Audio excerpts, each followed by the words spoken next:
దాని గురించని. హరిశ్చంద్రుడికి డబ్బులు ఇస్తాం కనుక వాడు కొంతసేపు మంది కట్టె కాలేదాకా, అన్ని కట్టెలు కాలేదాకా ఉన్నాడు. వాడి బాధ్యత అయిపోయింది, వెళ్ళిపోయాడు. ఇప్పుడు అక్కడ ఎవరు ఉంటారు నీతో పాటు? 10 రోజులు ఉంటుంది కదా అక్కడ ప్రేతం. ప్రేత శరీరం ఉంటుంది అంటారు కదా 10 రోజులు. 10వ రోజు ప్రేత శరీరం పోతుంది. మరి ఆ ప్రేత శరీరంతో పాటు ఎవరుంటారు అక్కడ? విముఖాః బాంధవాయాంతి ధర్మస్థమనుగచ్చతి. విముఖాః బాంధవాయాంతి ధర్మస్థమనుగచ్చతి. బంధువులు అనుకున్న వాళ్ళు, నా అనుకున్న వాళ్ళందరూ కూడా వాళ్ళు ఖాళీగా ఉండరు. పూర్తిగా కాలిపోయేంత వరకు కూడా ఉండరు. వాళ్ళు వెనుదిరుగుతారు.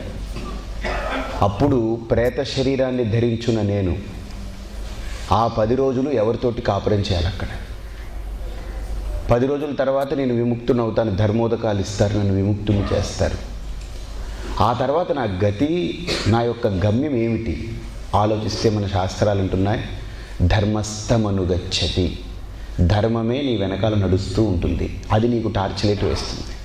ఒకవేళ నా జీవితంలో ధర్మం అనే ఆచరణ లేదా, నాకు చీకటి మార్గం తప్ప ముళ్ళల్లో, కంచెల్లో, గోతుల్లో, గొప్పుల్లో ఇడుచుకుపోవడమే తప్ప రెండోది ఉండదు.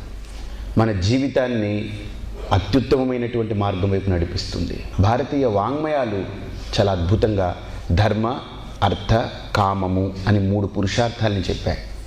అందులో ధర్మము అనేది మనం బ్రతికున్నంతసేపు ఆచరిస్తూ ఉంటే ఆ ఆచరించేటువంటి ధర్మం మన జీవితాన్ని అత్యుత్తమమైనటువంటి మార్గం వైపు నడిపిస్తుంది.